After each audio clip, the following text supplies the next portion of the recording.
Elle a déjà disparu. Merci Lisa. Magnifique. Je reste sans voix. Avoue que là, je crois qu'on est nombreux. Hein, Corinne, ça va? Hein, elle a une belle voix, ta fille. Ah ouais, fou. Tu nous as transportés, Lisa. Ouais, merci beaucoup. On peut la rapprodir, je pense que...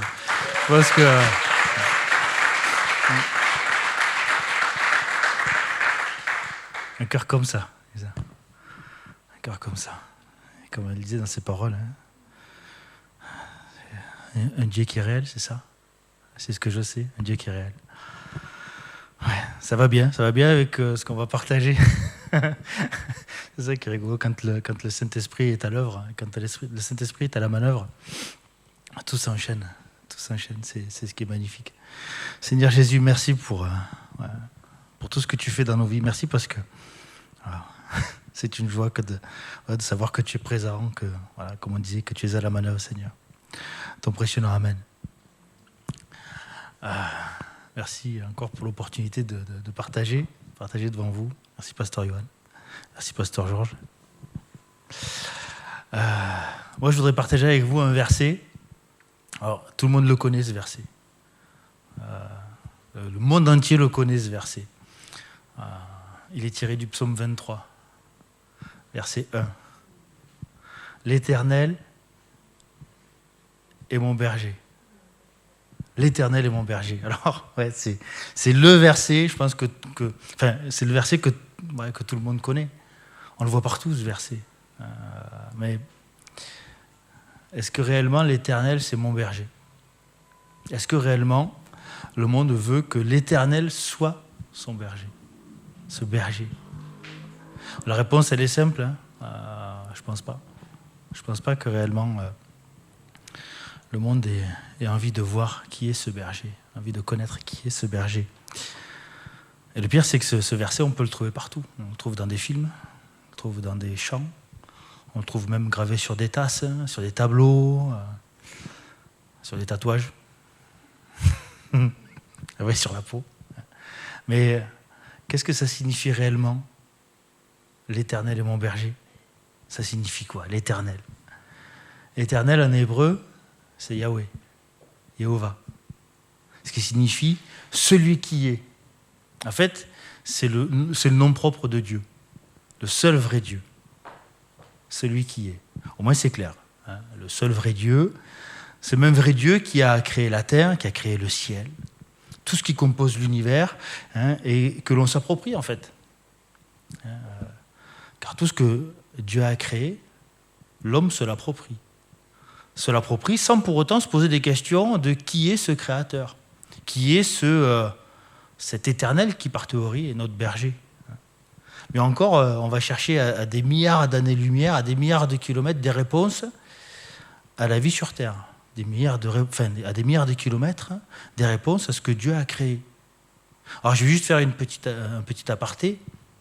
Il y a quelques jours, apparemment il y a un robot qui est arrivé sur Mars. Je dis apparemment parce que c'est mon point de vue. Mais c'est-à-dire qu'on envoie à des milliards de kilomètres, à des millions d'années-lumière, à coût de millions de dollars, un robot sur une planète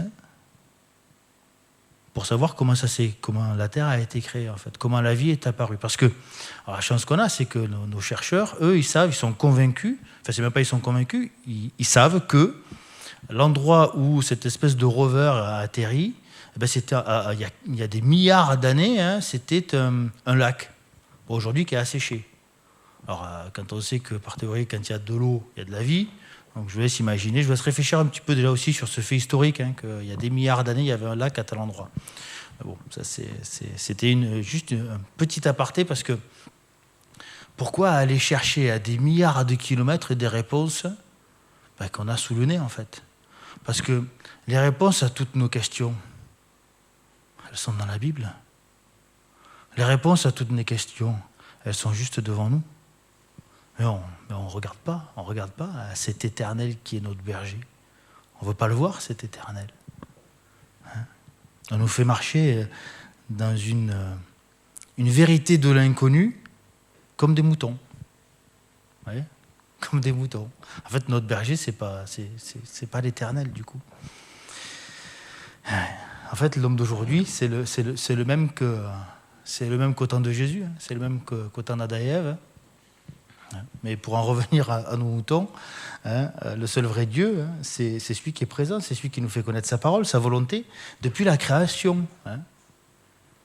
Dieu lui-même, il s'est rendu homme, hein, pour qu'on puisse le voir. Il s'est livré lui-même jusqu'à la mort. Il est ressuscité.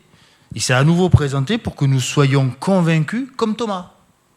Hein, je vous laisse lire en Jean 20, versets 24 à 29. Hein, où Thomas, il fallait qu'il voie, il fallait qu'il mette son doigt dans le trou de la main de Jésus, pour être certain que c'était vraiment Jésus. Car le monde, il faut bien se l'avouer, hein, et puis nous aussi de temps en temps, hein, on a besoin de... Enfin, on croit par, et bien souvent uniquement parce que nous voyons. Nous demandons des preuves dans nos vies, on demande des preuves à l'Éternel, et quand bien même on a des preuves, eh ben on va quand même en redemander encore, on n'est jamais certain. Nous sommes toujours en quête de réponses qui se trouvent dans la Bible. Il est l'Éternel, celui qui est le seul vrai Dieu, celui-là même qui est présent dans nos tempêtes, celui-là même qui est présent dans nos joies, celui-là même qui est présent quand on pleure ou quand on chante, celui-là même qui dit « Suis-moi », car il est mon berger. Il est mon berger. Il y a tant de promesses dans la Bible qui ont été tenues, tant de vérités qui ont été affirmées, tant de faits historiques, tant de faits archéologiques, hein, qui sont prouvés. Malgré ça, on ne veut pas croire. On ne veut pas croire qu'il est notre berger. Ouais. Berger, en hébreu, c'est ra. Bon. Première définition du mot berger, c'est paître, soigner et nourrir. Paître, soigner et nourrir. Dans la Genèse,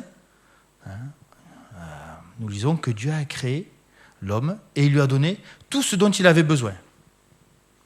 Genèse 1, 29 à 30, voici, je te donne l'herbe, etc. Ce sera ta nourriture. Et au verset 31, Dieu, le seul vrai Dieu, hein, celui qui a tout créé, il dit, cela est très bon. Il trouve que ce qu'il a fait est très bon. Donc, si celui qui a tout créé, si ce seul vrai Dieu trouve que cela est très bon, pourquoi y ajouter quelque part notre grain de sel? Pourquoi aller chercher des réponses ailleurs? Pourquoi ne pas avoir confiance en lui? Pourquoi ne pas nous reposer sur lui?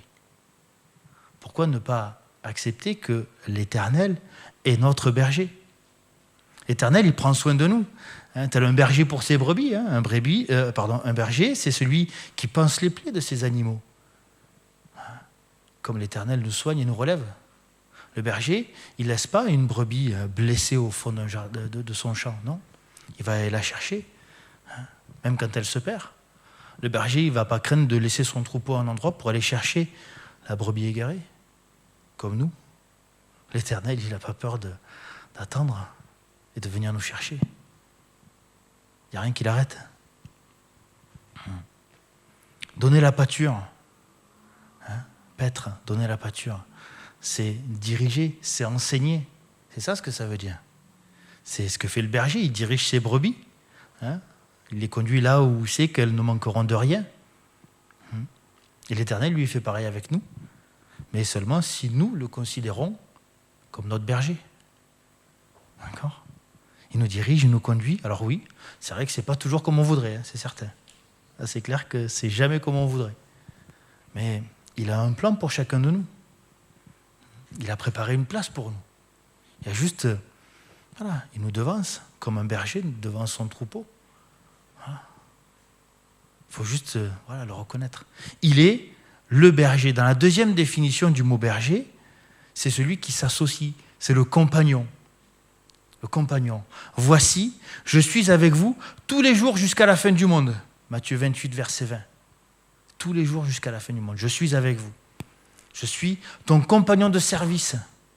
Comme on peut lire en Apocalypse 22, verset 9. Le compagnon. Quel meilleur compagnon que celui qui a tout créé? Quel meilleur compagnon? Un compagnon, comme son nom l'indique, ça accompagne. Donc, ce qui fait qu'on n'est jamais seul. Ouais, on n'est jamais seul. D'accord? Combien de fois on a l'habitude de dire ouais, j'en ai marre, j'en peux plus, je suis tout seul, je gère tout seul. Vraiment, est-ce qu'on est tout seul? Est-ce que réellement on a regardé au bon endroit? Est-ce que réellement on s'est confié au bon compagnon? C'est autant de questions qu'on peut se poser pour se rappeler qui est réellement notre berger. La troisième définition du berger, c'est un ami particulier. Un ami particulier. Ce qui signifie que l'Éternel, celui qui est le créateur du ciel et de la terre, c'est mon ami. C'est mon ami. Sur les réseaux sociaux, Facebook, Instagram, Snapchat, etc., on a plein d'amis. C'est vrai, on a tout plein d'amis. Alors ça peut poser aussi un problème parce que même les membres de notre famille, ça devient nos amis. Ah ouais. Et ça, quelque part, ça crée un problème d'autorité. Il y a un truc qui ne va pas. Parce que les parents deviennent des amis. Un parent, ce n'est pas un ami. Un parent, c'est un parent. C'est une autorité. Alors, il y a les proches aussi qu'on trouve. Les proches, c'est ceux qui ne sont pas vraiment nos amis, mais qui comptent aussi pour nous. Il y a les connaissances, il y a les collègues de travail, il y a les copains d'enfance aussi, comme amis, sur ces réseaux sociaux. Et puis, si on n'a pas assez d'amis, il y a un algorithme qui dit, voilà, alors lui, tu peux être ami avec lui non, lui, oui, etc. etc. Waouh. Mais les véritables amis, on a l'habitude de le dire souvent. En théorie, c'est quoi un ami? Un véritable ami. Souvent, on dit, les véritables amis, ça se compte sur les doigts d'une seule main. D'accord? Sur les doigts d'une seule main. Jésus, lui, il a les mains percées. Ouais. Il a les mains percées, Jésus. C'est dans cette main, quelque part, qu'on peut se réfugier. La main de Jésus. Ah ouais. Ouais. Mais encore, mon ami, par théorie, se comporte comme un frère dans mon malheur. Psaume 17, 17. L'ami aime en tout temps. Et dans le malheur, il se comporte comme un frère. En fait, mon ami, c'est mon frère. Il sait ce que je traverse et il est là, en permanence. Ouais. Mais encore, il me fait tout connaître de lui. Jean 15, 15. Ouais. Cet ami, c'est Jésus. Jésus, c'est Dieu. Et Dieu, c'est l'Éternel. Et l'Éternel, c'est mon berger. C'est mon berger, l'Éternel. Et mon berger, c'est celui qui me nourrit. C'est celui qui me guérit. C'est celui qui me guide. C'est celui qui m'accompagne. Ouais. C'est celui qui m'aime. C'est celui qui m'aime. Alors, est-ce que réellement, l'Éternel est notre berger?